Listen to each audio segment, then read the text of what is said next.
G'day everyone and welcome back to this Share Cafe Hidden Gems webinar. Thank you for your Friday lunchtime.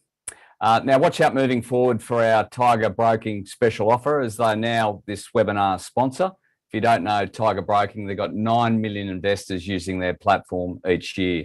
Now today we're talking hydrolyte, gold, rare earths, cancer treatment and data security. Never a dull moment, but let's make a quick start, hey? Righto, first up, we've got the Hydration Pharmaceutical Company, market cap of $22 million, listed in December last year. We have with us the CEO, Oliver Baker. The Hydration Pharmaceutical Company owns and operates Hydrolyte North America, a company that markets and sells a range of liquid, tablet and powder healthy hydration solution products. Oliver, thanks for your time. Over to you. Thanks, Tim. Thanks, everyone, for dialing in. We're excited to run you through the business. A very brief presentation today, and then should only go for 10 minutes or so, and then plenty of time for questions at the end if you'd like to ask them. I'll move through the slides relatively quickly, Tim, so keep your hand on the pulse. But for those who don't know Hydrolyte, the secret to Hydrolyte is we're a low sugar, high electrolyte mix, and that mix, when it hits your body, it's able to be absorbed immediately into your bloodstream, and it's as effective as an IV drip for replenishing fluids. That's why it's universally adopted by the medical community. That's why doctors recommend it when you've got gastro. And the company began really as primarily treating clinical case of hydration, and that's the cold and flu, the gastro, the fever, heat stroke. But it was embraced by consumers, in particularly around what we call lifestyle hydration. So that's your travel, your exercise, and hangovers. It's Australia's most popular hangover cure, and it's a massive driver of the category here in the States where we operate the business. So on to the next slide, please. So quick summary of our board and advisory. The backbone of the business in terms of ownership is held by the founder, Dan O'Brien, who was founded Hydrolyte in Australia back in 2001. The second biggest shareholder is Radek Salih, who's the old CEO of Swiss Wellness, and a couple of board members remain from the Swiss team. So a lot of experience in kind of multinational health and wellness expansion. And then we have a bunch of local Americans, Margaret, Vanessa, and Brandon, who are based here in California, helping us out as well. Next slide, please. So just to be sure you understand the structure of Hydrolyte International, we're technically the rights holder to the business in all markets outside of Australia, the Middle East, and Africa. What that really means is Hydrolyte North America. That's where we're based. We're here in San Diego in California on the west coast of the US. We operate the business primarily in Canada and in the States. Our revenue is almost split 50-50 between the two markets. Importantly, we have the rights to the UK and China, where we have distributors getting the business going there. So we have kind of unlimited upside in terms of global opportunity, but we focus the business on the US and Canada. Next slide, please. So this is the kind of why us, why buy our stock, why be a partner in our business. We're well and truly out of the startup phase. We're an established business. We've had enormous gross margin improvements since we began, and we're nudging 60% gross margin now. Sales are, significantly up. We're sort of in the 80% growth mark on year through to June 30. We have a number of product innovations that have hit the market and are now our best sellers, with plenty more. And our manufacturing team and strategy and all of that stuff is bedded down. What's very different about the business here in America is we're focused primarily on e-commerce. A third of American e-commerce a third of American health and wellness goes online. And so we really focus as Amazon as our primary selling customer. But interestingly, in Canada, the business has been operating there for almost 10 years, and we have a number 2 position there nationally. We're in every single pharmacy in the country. In Canada, there's 30% more Canadians than there are Australians. We currently hold a 28% share as of the middle of last year, and are a fast-growing number 2 brand to Pedialyte, which is both the number 1 in the US and Canada. Pedialyte is a kid's version of Hydrolyte, is the best way to think about it. So Canada is a wonderful kind of backbone of the business, and US is kind of the lotto ticket. in terms of the way we see things. So next slide, please. So this is what's underpinned the growth of the business. In 2018, when I began, we were doing about $500 a day on Amazon. We turned that around with a new product strategy, and we now do upwards of $10,000 a day. And over Prime Day, which was in July, we were nudging $20,000 a day. So our subscriptions have grown from 0 to 2,600. We have about 18% of our business subscribed, which shows that customers like our product and they stick with it. It means it's delivered to their door every 30 or 60 days. We've expanded our door count in America in North America, I should say, from 12 to 20,000. Next slide, please. So these are some of the financial results. This is only our 4C, so that 56% growth is just on the prior corresponding quarter from last year. It's an 18% increase on the last quarter we just had. And it was underpinned by $950,000 of revenue in June, which was a record month for us, as we were leading into what's traditionally a seasonally stronger period. Normally our best months are July, August, September. It's when the North American summer is on. Most of the hydration occasions that people need Hydrolyte for occur in the summer months when it's warm outside. Our gross margin, you can see, increased to 57%. And most excitingly, we started our partnership with Shay Mitchell. Shay Mitchell is an online phenomenon. She has 34 million followers on Instagram. To give you a sense of that scale, that's about 34 times bigger than the most famous influencer in Australia. It's 3.5 times the size of Tom Brady. It's 7 times the amount of people who tune into the AFL Grand Final every year. So she is a mouthpiece to North America. She was the 3rd most followed pregnant woman on the planet on Instagram this year after Britney Spears and Rihanna. So we started our partnership with her, which includes a collab SKU. So next slide, please. I'm going to run through these pretty quick. This is just a continued illustration of our growth underpinned by e-commerce in the bottom right. Next slide, please. This is our year-on-year trend. You can see we very seasonally peak in the middle of the year, and that 49,000 odd in revenue in June is setting us up nicely for the North American summer.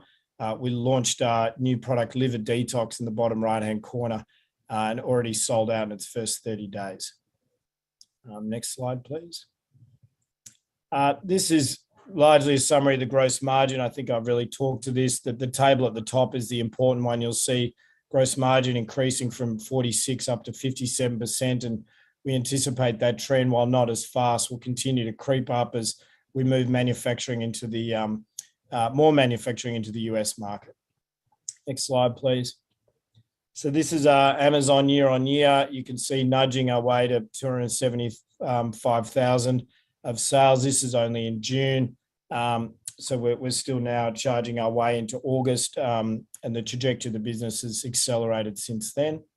Next slide, please.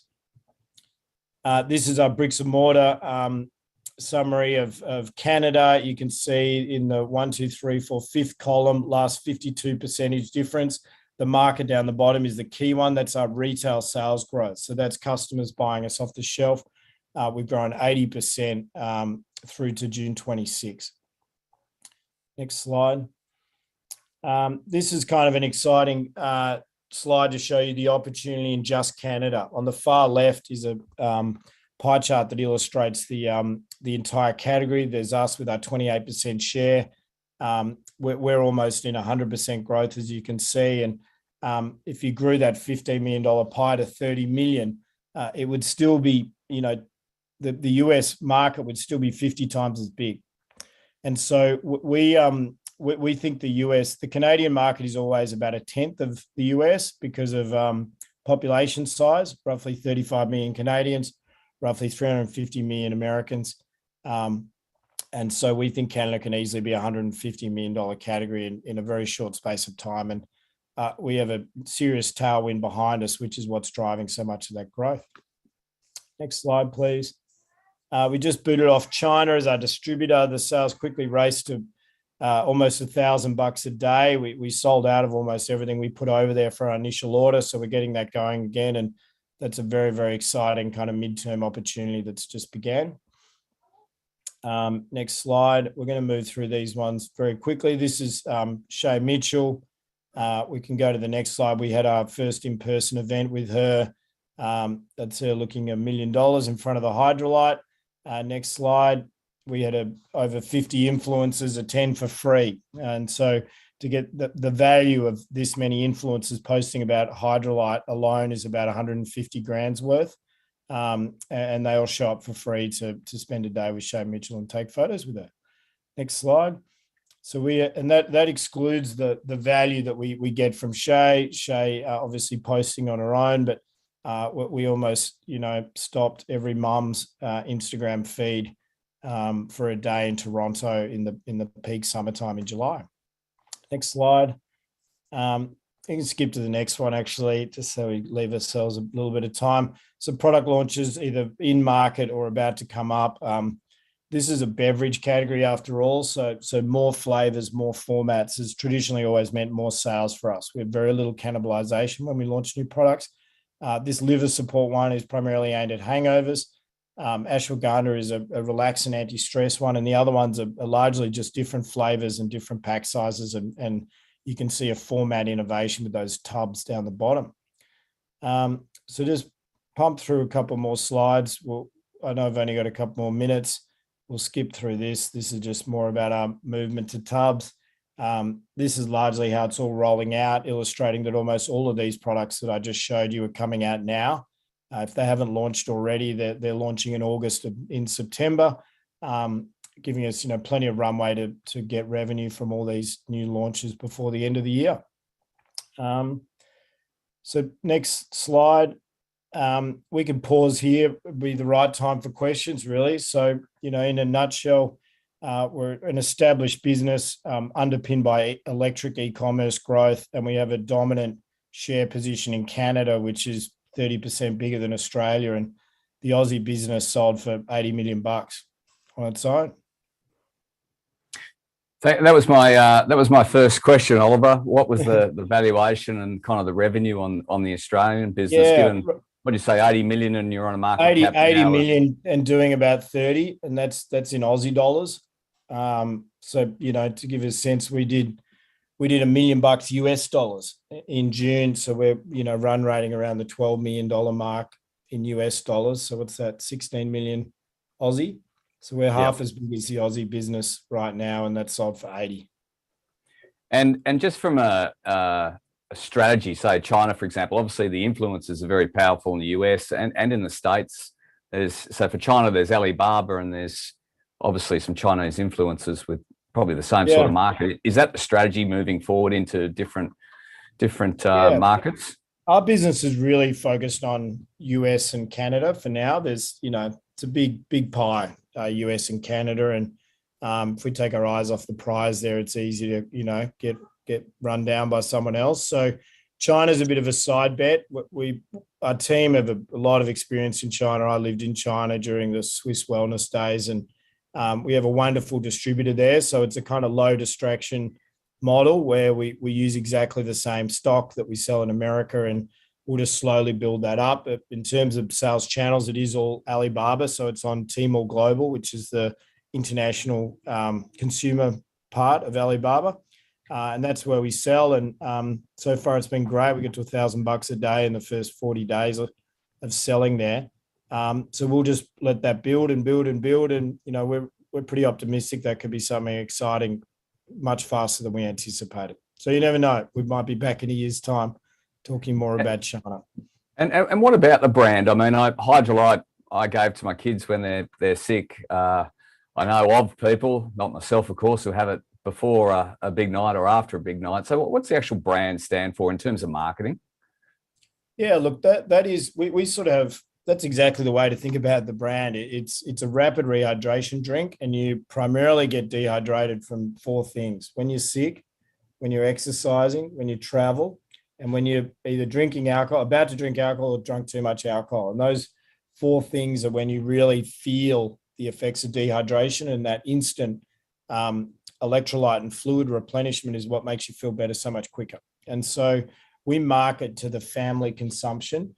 of those brands. Of those occasions. So we focus on young families who are looking after kids, who are exercising, who are doing all those things in their day-to-day life, as well as, maybe having too many wines on a Thursday night and need to get ready to go on a Friday. Looks like you got one of your little clients in the background. I'm having a bit of a BBC World moment here. and that influence market, obviously Shay Mitchell, I think you issued her equity. Is the strategy to kind of crank it up, bring on more influencers and play the same sort of marketing strategy? It's definitely a big bet. She's a proven entrepreneur, though. Her business, she has a luggage business called Base. She's built that to $50 million over the last few years off her own Instagram. So we have a collaborative SKU, like a co-branded SKU. So it'll actually be a Shay Mitchell Hydrolyte special flavor that launches at the back half of the year. So we'll really anchor the partnership around selling that product. She gets a commission on that product.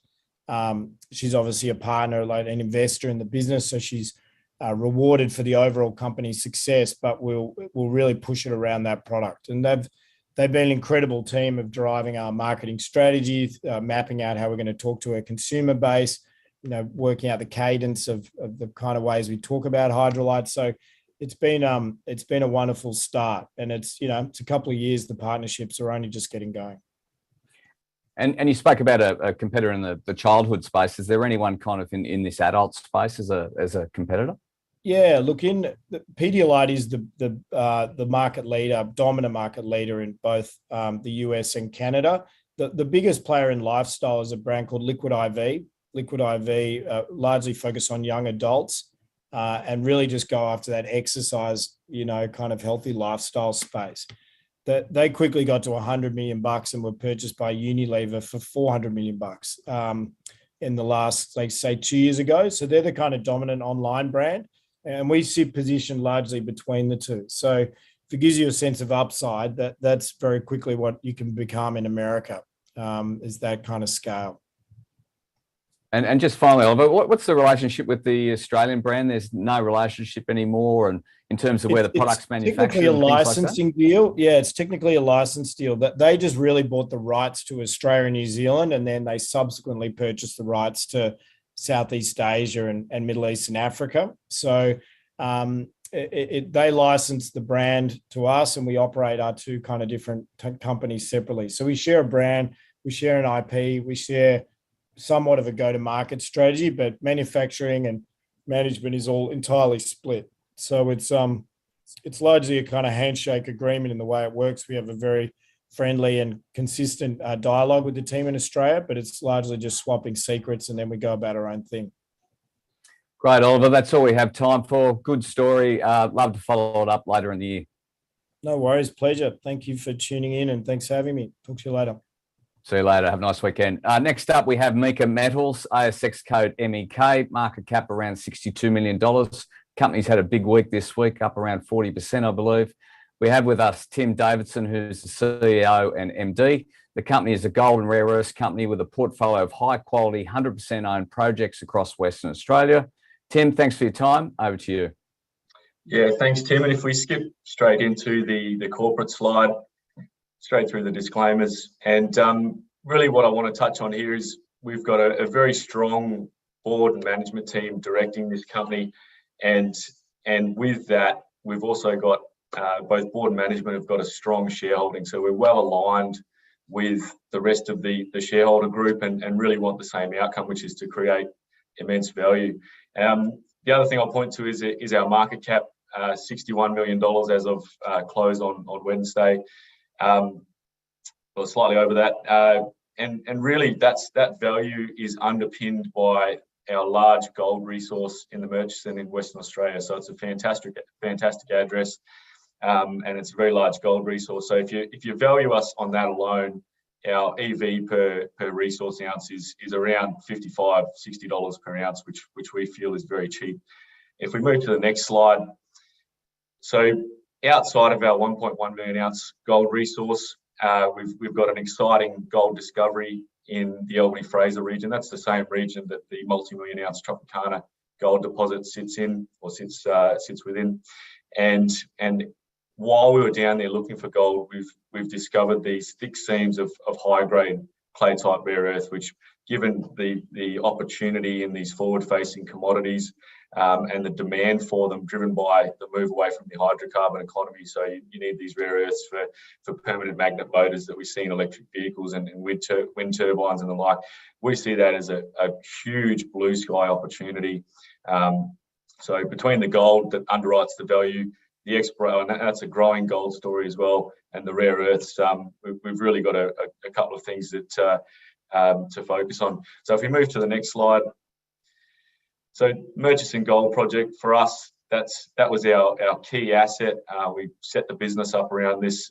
It's located, as the name suggests, in the Murchison Gold Fields. We have a very large resource there. It's close to infrastructure, so it's well supported. We understand the geology there, and we're looking to grow that resource. So if you look at, we've also got a plan to put this project into production. The work we did in December of last year was the first step we took towards commercial, framing that production plan. It outlined a project that delivers $180 million worth of free cash. That's after paying all the capital back and all of our operating costs. So if you look at our current market cap, that's 3 times our current market cap in free cash flow. And look, we think that's just the beginning. It was the first step towards that plan. We've got to put it into production. We're currently working on a pre-feasibility study that'll be released in the next couple of months. And really the focus for us now is growing that resource and making that project scale up. So much larger production profile, longer mine life. And if we move to the next slide, this is a long section through one of our deposits, and it just highlights some of the opportunities we see at this project. So we completed some drilling beneath the pits to understand the mineralisation below those pits and try and identify an underground mining opportunity at our Turnberry deposit. What we're seeing in that drilling is very broad zones of gold mineralisation, 40 to 50 metres wide, and sitting next to that broad zones of open pit style mineralisation, we're seeing these very high grade lenses of gold that are very much amenable, or we consider them to be very much amenable to underground mining. So there's certainly opportunity to expand that resource. In addition to the deeper drilling, we also identified the extension of these high grade shallow lodes that sit outside of the mineral resource. And excitingly, if you move to the next slide, we're seeing very broad zones of gold mineralisation to the south of that Turnberry deposit. So this is the shear zone that hosts this mineralisation is 7 kilometres long. We know it's very fertile. There's obviously over 600,000 ounces at Turnberry. We're starting to intercept mineralisation at St Anne's, and St Anne's doesn't have a mineral resource attached to it. So that's really exciting. Outside of Turnberry and St Anne's, there's been very limited drilling. So there's a huge search space.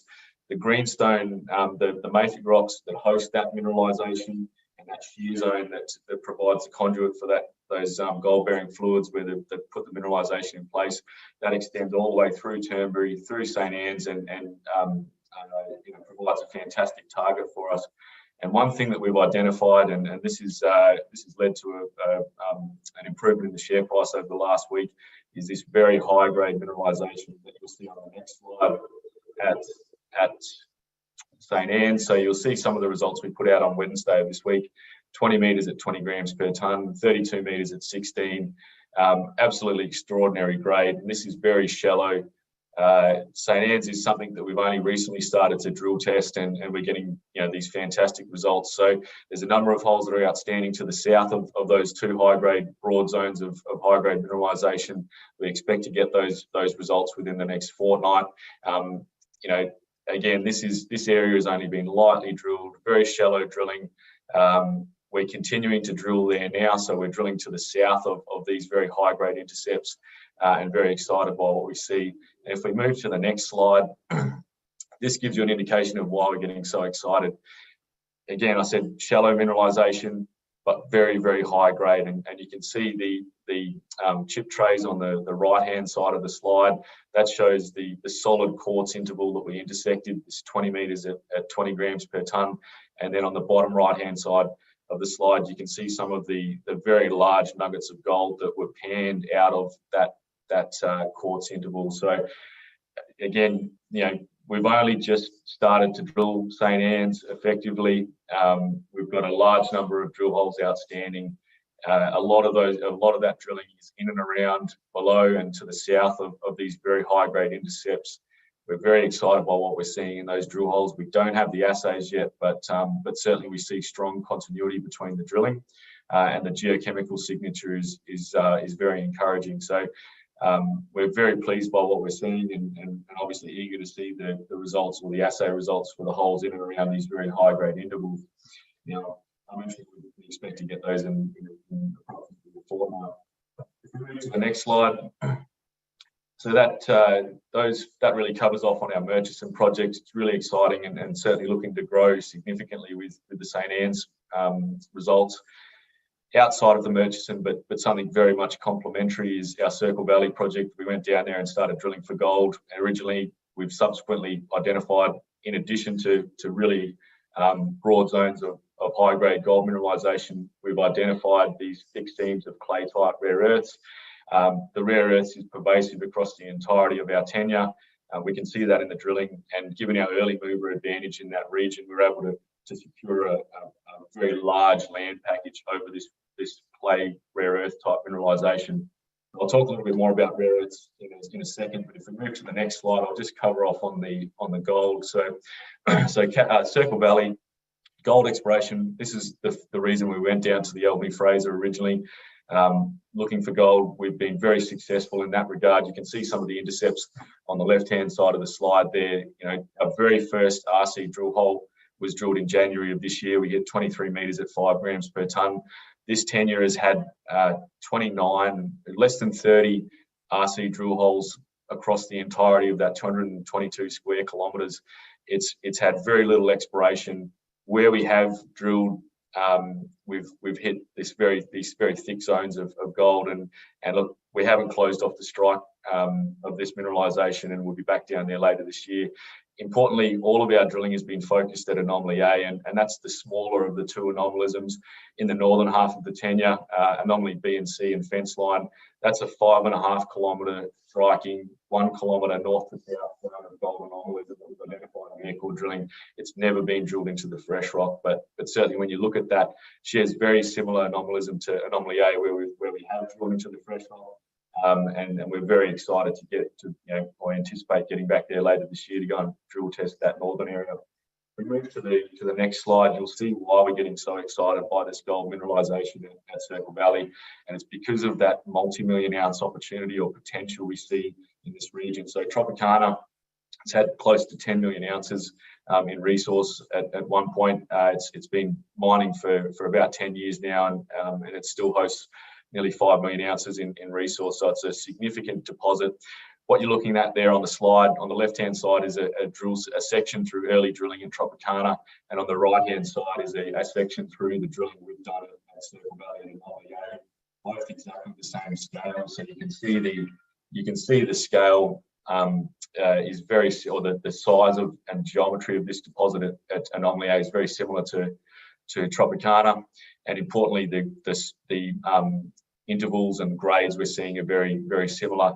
The other important thing is, and this is why we're getting so excited, it's not just seeing the gold. We're in that same orogenic belt. We're seeing the trace element budget very similar to Tropicana, so very high-grade silver, molybdenum, barium, rubidium, all of those point to a very similar style of mineralisation to Tropicana. If we move to the next slide, I'll just quickly touch on the rare earths, and this is early days for us, but a very exciting opportunity. The thing that you want to know with your rare earth deposits, and particularly clay deposits, is you need to have scale, you need to have grade, and you need to understand the metallurgy. Now, we certainly have the scale. We've got that at Circle Valley and at our sister project at Cascade. We've definitely got the grade, and the metallurgy is something we're working on, and our early results are very positive. If we move to the next slide, just to touch on the grades we're seeing at Cascade, they're 2 times the highest grade we see at Circle Valley. So this is really exciting for us. The tenure is 10 times the size. So Circle Valley is 222 square kilometres. Cascade is over 2,000 square kilometres. So we've got the scale, and as I said, the final part of that is the metallurgy, and we're working towards that. And that's something we'll have a lot more information over the next 12 months. We move to the final slide. I'll just round out the presentation before questions. And really the message is we've got a very large gold mineral resource in the Murchison, tier 1 address. That resource is going to grow. We know that from the results we're getting from St. Anne's and outside of the resource at Turnberry. We're aggressively pursuing that mineral resource growth. We're drilling there right now. Got a lot of high-grade results outstanding in and around the high-grade mineralisation at St. Anne's. And there's the blue sky opportunity with rare earths that we're also pursuing. So over to you, Tim, for questions if you've got any. Yeah, we've got quite a few. Thank you, Tim. Now we're seeing a lot of gold companies kind of venturing into this rare earths. So how do you manage this process or different process alongside each other in Circle Valley, for example? Yeah, look, I mean, the whole reason we went down there originally was to drill for gold, and that was very successful. The rare earths came out of some of the multi-element work we did looking for gold, so we weren't specifically targeting rare earths. But when we got the results, it highlighted the fact that there were these very high-grade clay-type rare earths present. We saw the massive opportunity available given the geopolitics around trying to move production of rare earths away from China, and these things can be hugely valuable if you've got them in the right jurisdiction, and certainly Western Australia is a fantastic jurisdiction to have them. So look, it's something we weren't targeting. We're very pleased that we've got them. Eventually, we'll keep working on them and build up our understanding and the scale of these projects, and then we'll look to separate both the gold business and the rare earths and give the rare earths their own vehicle and ability to raise capital and progress forward. But that's not going to happen in the immediate term. That's probably 12 to 18 months away. Makes sense. And looking at the Murchison assets, there's a question here. How do you see exploration and development progressing from here, and kind of what deposits do you think have the highest potential? Yeah, look, we've been really pleased by the results coming out of the drilling at St. Anne's, which is, that looks to be significant scale there. We were happy when we were getting sort of results of 20 to 30 metre wide zones of ore at 2 to 5 grams per tonne. The results we put out this week were just extraordinary and demonstrate this. The real opportunity there is this very high grade mineralisation, and it appears to be very broad zones of this high grade mineralisation as well. So, 20 to 30 metre wide zones of over 15 grams per tonne. So we're very pleased with that, and the guys on site are very excited by what they're seeing. So, look, we think there's extraordinary potential to grow that resource. That's We're pretty happy with the production plan, or the plan we've got to put this asset into production, and growth in that resource is just going to lead to a longer mine life and potentially a higher production profile. So that's really exciting. And Tim, just quickly to finish up, like an industry question, you've got a lot of exploration ahead of you. How is the logistical environment with regards to drilling and analysis and its availability? Yeah, look, it can be a bit frustrating at times, turnaround with assays and the like. Saying that, in the last couple of months, we've noticed that there's been a material or there's been a more availability of technical resources and field crews to do the work, drilling contractors.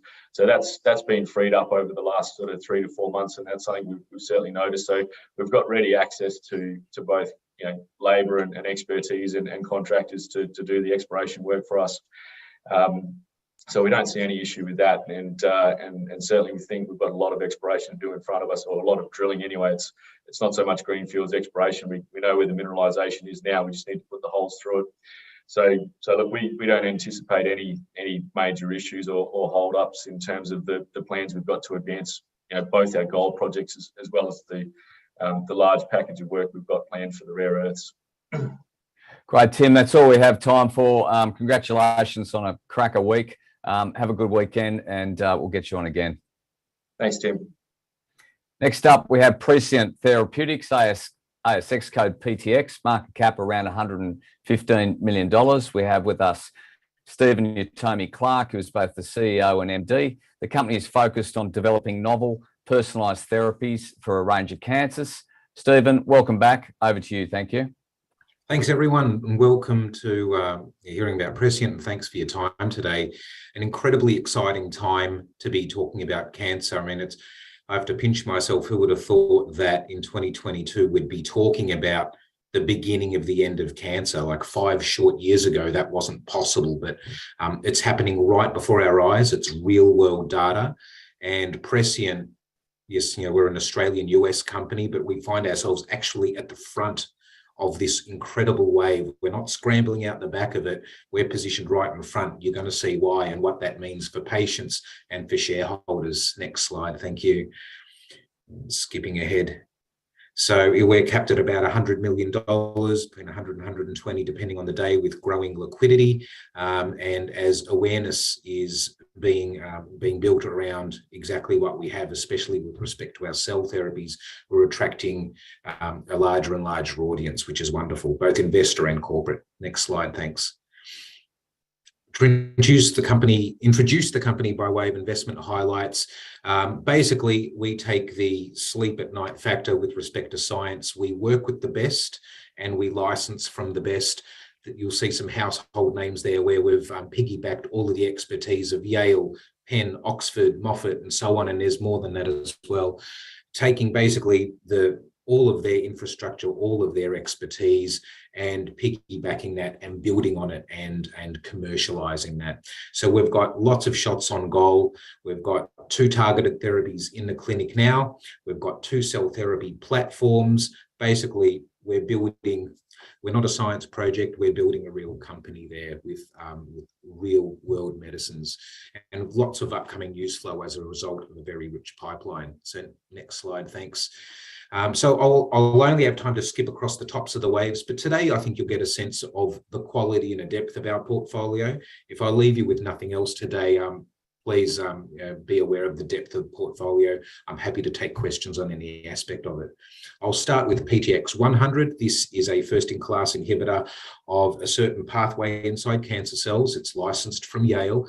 The area that we're in here is basically the benchmark is so low. That's the red line there. That's what our competition does. All the drugs in the market, only 25% of the time work for 3 months, maybe 4. And a couple of our patients, especially with those diseases, ignore most of those. They're in solid tumors. That was for safety.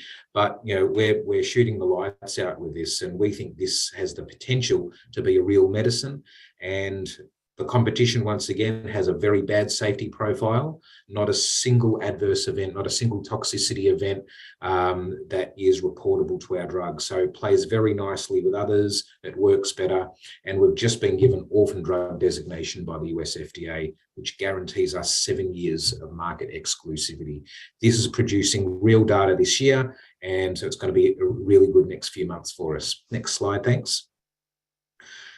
Just touching on our next drug, PTX 200. This is in a different type of disease. It's a disease where people are dead within 4 to 6 months, AML. And despite this bad prognosis, we've had 4 people with complete remissions and another one with a partial remission. People who otherwise wouldn't be alive today walking around as a result of this trial. And this also has orphan drug designation, that 7-year exclusivity as well. And this is reporting out this year as well. So I've just touched on two drugs there that are potential company makers in their own right. I'm now switching gears, talking about cell therapy, and this is what's really turning heads in the industry. So next slide, thank you. So what is cell therapy? As the name suggests, using living cells as a medicine. This sounds science fiction-y, but there's nothing fights infection in the body. It gets rid of a foreign invader like your own immune system. We need to just harness that. So we take blood from the patient, isolate the immune cells outside of the body, reprogram it, put a new receptor on it that can latch onto the cancer, these are called CAR T cells, make millions of these and give it back to the patient. The result is on the next slide, is that for the very first time in the history of medicine, people are talking about functional cures. This is a poster child for this was Emily Whitehead on her 24 hours from her organs shutting down, having failed everything, and is now 10 years cancer-free. And Emily's just one dot point. There are many, there's thousands of patients now like Emily who have been effectively cured as a result of this transformational medicine. Next slide. This was invented by the University of Pennsylvania. It's not science fiction, it's a real world product. Novartis was the first to license this. It's given way to $1 billion industry in a very short space of time. And there's now six drugs approved in similar indications, all crowding around the same type of disease. But it has given rise very quickly to an exploding industry. Why? Because of real world data. Next slide, thank you. But like any brand new technology modality, the first iteration is always the clunkiest. Now, think of the very first VHS tapes that came out that transformed how we watch movies, but no one has VHS today. And that is exactly where CAR-T is, as wonderful as it is. I've listed here some of the problems with CAR-T. They're not controllable. The cells do what they do and grow and divide without any ability to control them. You can't redirect them. There is many things there. Again, the take-home message from this slide, our two assets, Omni-CAR and Cell Prime, address all of these. That is good for Prescient and our shareholders and our patients, because we can create therapies that are actually going to overcome these hurdles and reach many more types of patients with many different cancers, but also externally, where anyone else working in the field that are encountering these problems, I promise you, can use our solutions to create theirs as well, and we can reap the benefits of that. So I'll start talking about Omni-CAR just briefly. On the next slide, if you can skip over to 16, thank you. If you remember nothing else, just remember this slide. As transformational as CAR-T is, that's the soldier on the left.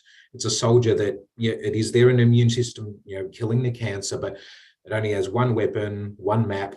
You can't communicate with it, and you can't control it mid-mission. Only you can't redirect it. Whereas we're really taking this to the next level. It's the same soldier, but you can arm it with any weapon, including several at once.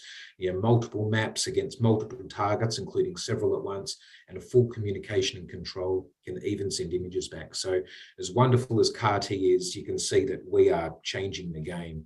This technology is from the very same people who invented CAR-T, the University of Pennsylvania. So the pedigree literally could not be better. Next slide, thank you. This is just a depiction on some of, there's real data behind these, but basically, unlike anyone else, we can actually titrate up, we can ramp up activity of the cell like a remote control. We can also switch it on and switch it off, and switch it back on again, which is good for safety, but also to make these more durable. We can actually redirect the cell like a remote control by simply switching out, the part that binds to the cancer without a new cell product. And most importantly, we can arm these cells, which are like modular, like a Lego set. We can attach many different binders to these. There's nowhere for the tumor to hide. So to have real curative intent where, the tumor can't evade and grow back, you can really hit it hard, so there's nowhere to hide. So no one else can do what we're doing, and we're very, very pleased with where we're at. I'll now talk about Cell Prime on the next slide. This is our third pillar of the business, which basically produces a better type of cell. Basically, these are a more youthful cell type that lasts longer and kill the tumor better. They find the tumor, and once it's at the tumor, they chew through it a lot better. So next slide, thank you. Just demonstrates how this fits with Omni-CAR. So Omni-CAR is the modular part, which gives you all that functional control. Cell Prime makes the better cell product. So you can see how they're very complementary, a more youthful, longer lasting, more effective cell. But we can also enhance other people's cells as well. So on the next slide is just illustrating just some of the data, how we can, by just dropping this into anyone else's manufacturing process, we can double the performance of their cells. So we can double the performance of our cells just by making it differently, and also anyone else's. So the business models on the next couple of slides, you can see here that it's a huge market where we can make good products for ourselves and genuinely differentiated products, but also for anyone else. And this gives us like a shovels to the gold rush type of positioning, which is a great spot to be in, which gives us the opportunity to monetize this a lot sooner than would otherwise be possible. And the next slide describes this, where the end game is. We're basically going to do for cancer therapies what Apple has done for consumer electronics by making this ecosystem that matches the patient needs, where other people can make their binders and put it into the app store. That's what we're about. And no one's been able to do this. So just in summary, where we are, we've got a nice defensible position, especially in with macro uncertainty. We're in the biggest market. We're in healthcare. The biggest area of healthcare is in oncology. The fastest growing area is in cell therapy, and we are right at the forefront of the fastest growing area. So from a top-down approach, it's a really nice spot to be in. And lastly, it's the last slide is a good summary of what we've discussed today, which is basically we've got 4 world-class assets. There's no doubt about that, top pedigree, and we've got superior positioning, internal programs, and a shovels to the gold rush positioning for everyone else. And we've got this incredible tailwind at the forefront of the fastest growing area in oncology. And that is Prescient, and I look forward to your questions. Many thanks for your time.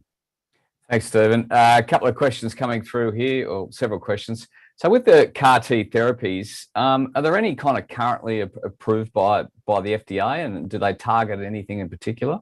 Absolutely. There are 6. There are 6 in a short space of time. Yes, there are a certain type of blood cancer. There's only, and they are approved. They're approved in Australia as well. I think there's 3 or 4 approved here, and they're subsidised by the cell therapy equivalent of the PBS. I think there's been about 1,500 patients successfully treated in Australia, so it's real. The Peter MacCallum Cancer Centre is licensed to administer these in Australia, and we've aligned ourselves with them. We're effectively got our labs in their labs.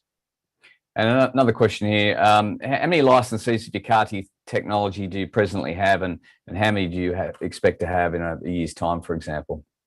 Yeah, I think what we've been doing over the last 12 months is really preparing the soil and building an awareness of this. It's turning a lot of heads. You've got to play the long game with respect to this, but I would stay tuned, is all I can say. And the other thing I would say is once the first domino falls, it probably won't be the last domino to fall. So all I can say is we're in the right place at the right time, and it's turning a lot of heads. And playing the long game in this space is expensive. We see that with all biotechs. What's the pathway moving forward to commercialising your portfolio, and does that mean working with big pharma? I think it does involve that. We've got control of our own destiny, which is great. Yes, you've got to play the long game to get your own products all the way to the finish line. If we can do what we say on the label, I'd be amazed if we'd have trouble doing that. But also the platform nature of what we've got enables us to monetize these platforms a lot sooner than would otherwise be possible. For example, there'd be a big pharma that said, wow, we've got a colorectal cancer program. We would love to use your recipe book, your technology, and we would enable them to do that. And in return, we'd be getting milestone fees and royalties. So, and you do lots of those. It's a nice cumulative, scalable business model. So in addition to our internal programs, we have those available to us as well, which we would be hoping to have. And prior to that, is there a stepping stone of FDA approval along the way? That would be towards the end. Yeah, gotcha. For sure. And, we're in touch with the regulators, and, we're beginning with the end in mind. So we engaged with them early on as to what our technology can do. And again, stay tuned on some clarity on that. But we're very pleased with how they see it. They see this as a way of targeting many different tumours in an efficient way. Great, Stephen. That's all we have time for. Nice to see you again. Important work you're doing. Congratulations. Have a nice weekend. Thank you, everyone. Next up, we have Archtis. I struggle to pronounce that. Market cap of 51 million, ASX code ARN. We have with us, and we welcome back Daniel Lay. The company is a global provider of innovative software solutions for the secure collaboration of sensitive information. Daniel, nice to see you again. Over to you. Thank you very much, and it's a real honour to have be able to present to existing shareholders and potentially new shareholders. My name is obviously Daniel Lay. I'm Managing Director of Archtis. It might be a little bit difficult to say, but Archtis stands for Architected Trusted Information Sharing, and we solve very big, complex problems of sharing information for classified and very sensitive information. We're trusted to safeguard the world's most sensitive information, and that's not just an ambition. We do that today, and that's the market that we're growing very rapidly. So next slide, please, and we'll move on from the disclaimer.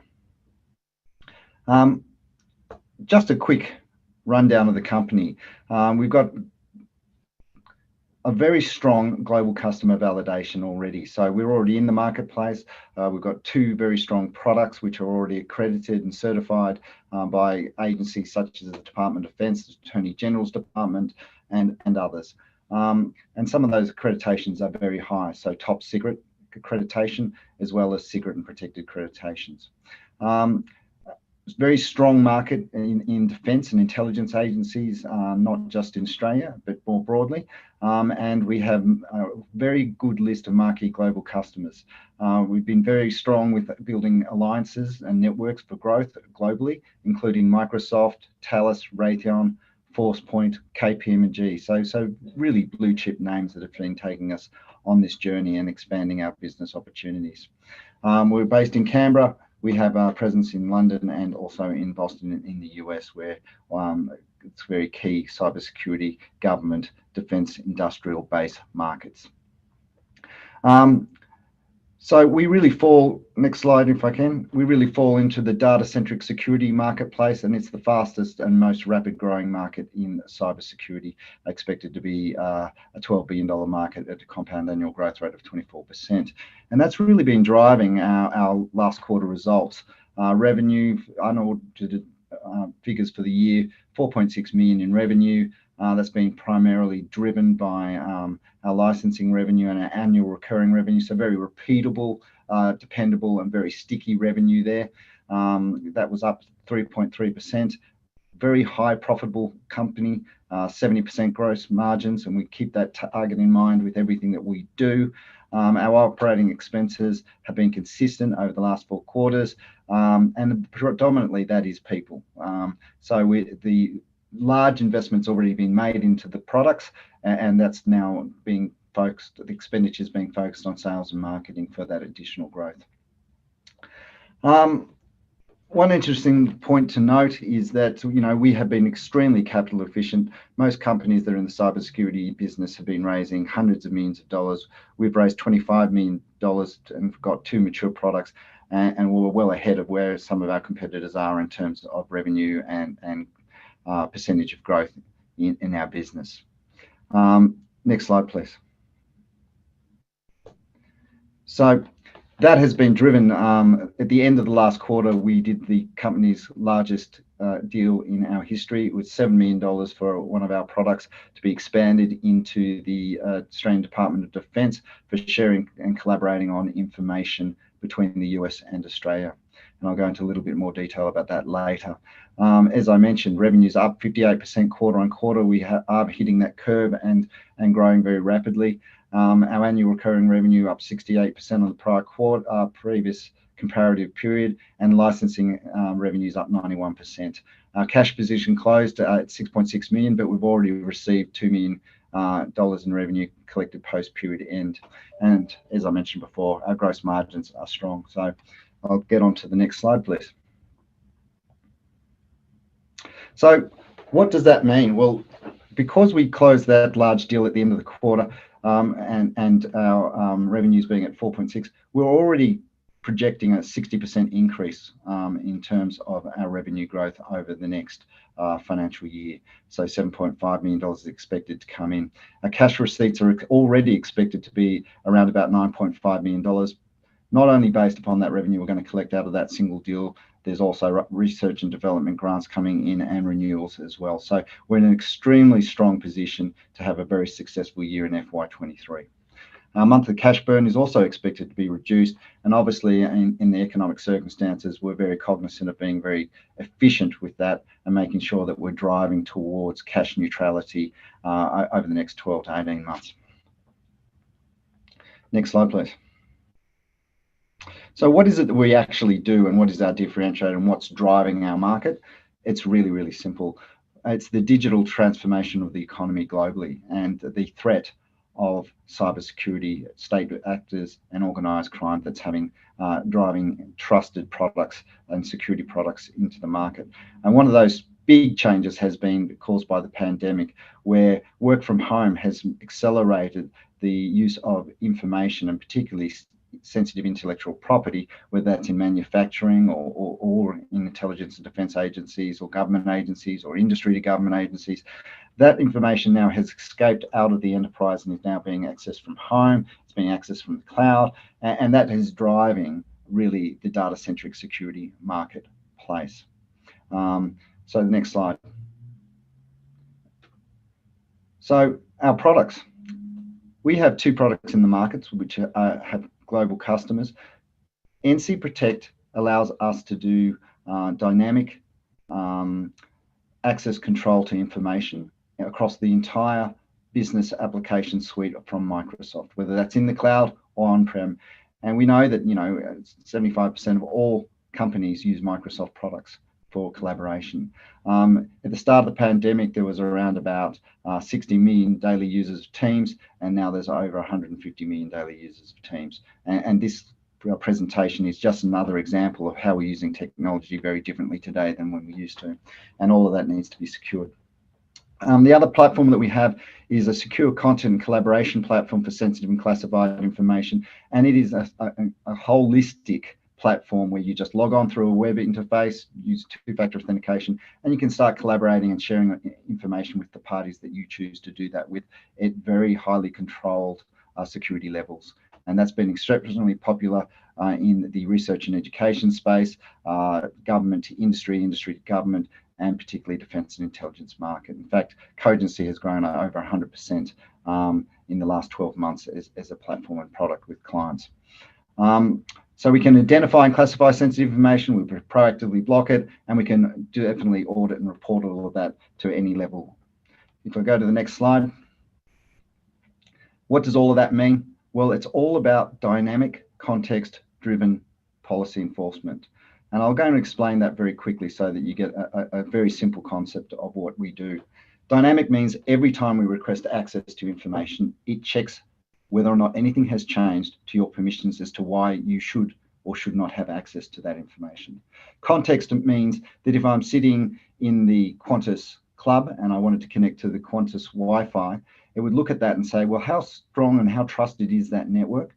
What information should I be able to access given the risk of not using a trusted pathway or a trusted device to access that, and that I'm in a public space? So all of a sudden, if I'm in the building where I work, I get different access to different quality of information and different views of that information, and I can do different things to that information. We can do that across dates and times and site permissions, locations, who the author was, and we look at the attributes of that user as well and say, how are they coming in? What's the trusted path? And it dynamically changes the access to the information without the user doing anything.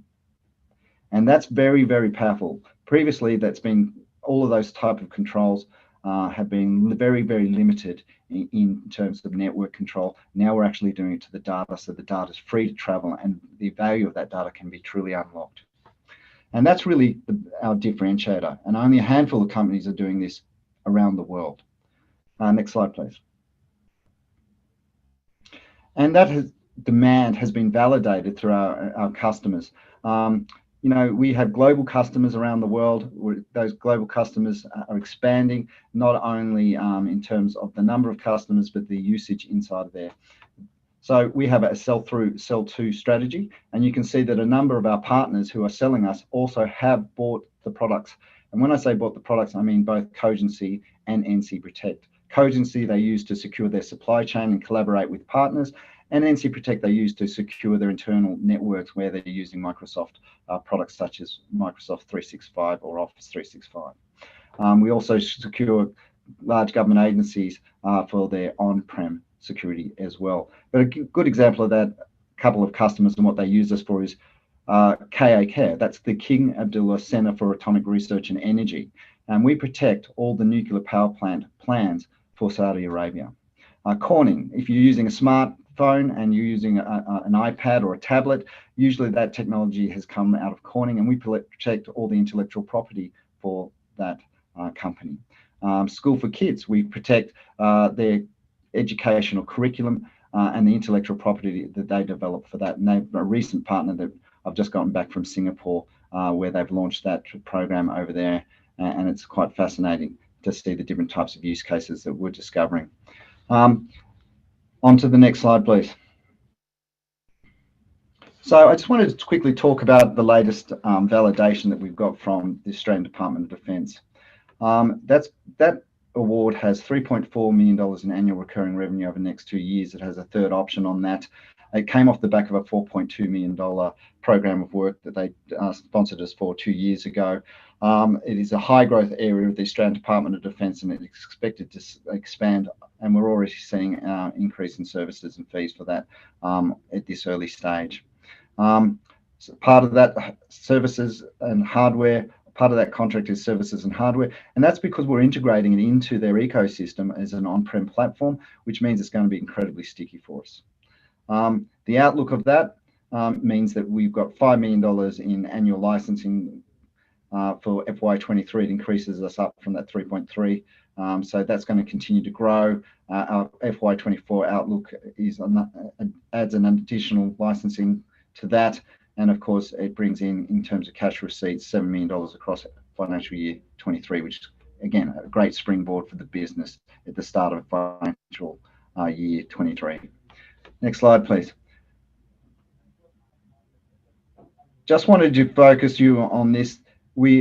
This use case here, the quote is probably what is most important, and this really describes what we do so well. We had to lock everything down, so very few users could access content to the extent that it inhibited our ability to collaborate with our coalition partners in theatre. And that's what NC Protect solves for them. It opens up their ability to collaborate and share information in a vastly more secure way, so they can actually use the information to be shared across the allied base. Next slide, please. Our business model is extremely scalable. We're very focused on the government and defence industry and the manufacturing. Next slide, thanks. Particularly important when you've got a tight geopolitical situation, which is increasing the drive, and the defence industry and the defence industrial base have got world record expenditure at the moment. But that market is not going away. We're very focused on the big government and defence sales. We don't expect those sales to be, they do take a little bit longer, but they're incredibly sticky. And once you're in there, they stay there for a long, long time. We also have our alliance partners looking across the enterprises, and our channel partners down in the corporate SME area is all constantly expanding. Next slide, thanks. As I mentioned, we've now been very focused on investing over the last 18 months to build up our global infrastructure to expand the business, and we're in a position for growth. And that growth is, pipeline is now at a record high. Next slide, thanks. So we're executing our strategic growth. We've done everything that we said we'd do over the last couple of years. We're seeing exciting opportunities. The market's validating us, and we're still focused on the high-end market. And a good example of that is the Australian Department of Defence is spending $273 billion in capability uplift. $15 billion of that is just being spent in information and cybersecurity alone. We've been very strategic about winning that and then exporting those wins into the US market and the UK market. And that's where we see the growth coming over the next 12 and 18 months. We're going to leverage those key partnerships with Microsoft, TELUS and Raytheon.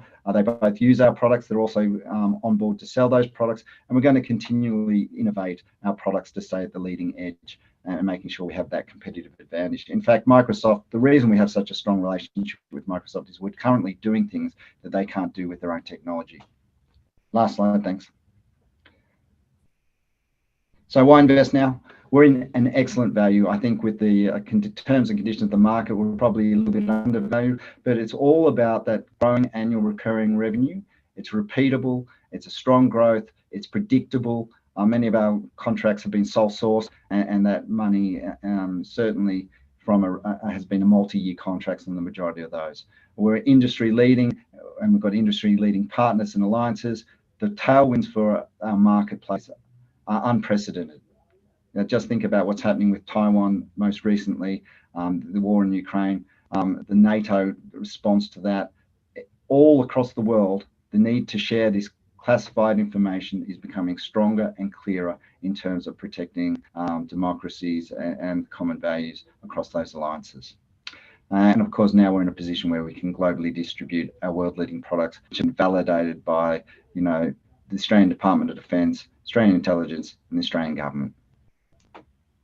Thank you. Thanks, Daniel. A few questions here. I noticed Donald Trump's been, the documents they took off him were the nuclear documents, so not sure you could protect that. But there's lots of questions, and a lot of them started coming through straight away beginning of the webinar. So can you talk to your kind of client base? How many clients we're talking?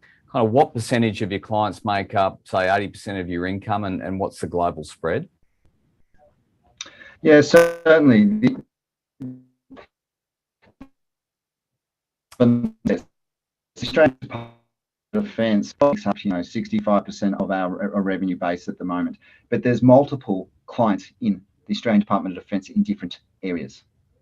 Okay, so and what we have currently got is a 50. It's probably actually 65-35 split between Cogency as a platform, which is a little bit more focused on the compliance market for the defence industrial base, and what it protects is things like the international trades and arms regulations, as well as allows multiple parties in that defence industrial base to share information and respond to bids in the Australian Department of Defence for capability uplift. And what you see there is things like, if you're going to build a ship, you have to put a targeting system on it. That targeting system comes from a different provider. You put missiles launchers on it. They come from a different provider. You put fire protection on it. It comes from a different provider. And all of those providers have to share classified information to get that one ship working across that entire supply chain, and then support it when it goes out. So there's that's really where we have been incredibly successful with. The other areas that we're seeing great success is in the education and research market. So everyone will remember the ANU hack. Well, now every research and development grant that goes to university needs to be supported and secured, and Cogency is being rapidly adopted by those educational institutions to protect that research and development that they're doing for defence. And what's the kind of project? Sorry, expanding globally too. And what's that projected growth of new clients look like for the next 12 months?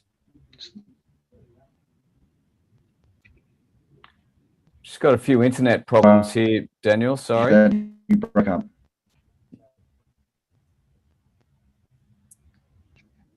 I think we might have lost Daniel. Daniel, are you there?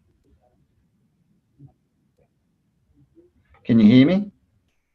Yeah, I think the camera off might be best. Let's start these questions again. Can you hear me? I can hear you. Yeah, we've got a few problems. Can you hear me? No, not properly, Daniel. What I might do is I'll send you through these questions over the weekend. We've got the names and email addresses the people have asked, and if you don't mind answering those questions, that'd be really beneficial. Great. Okay, we'll leave it there. That's all we have time for. Apologies for the technical issues. It can happen at times. Happened to me not long back. Have a nice weekend. See you next week.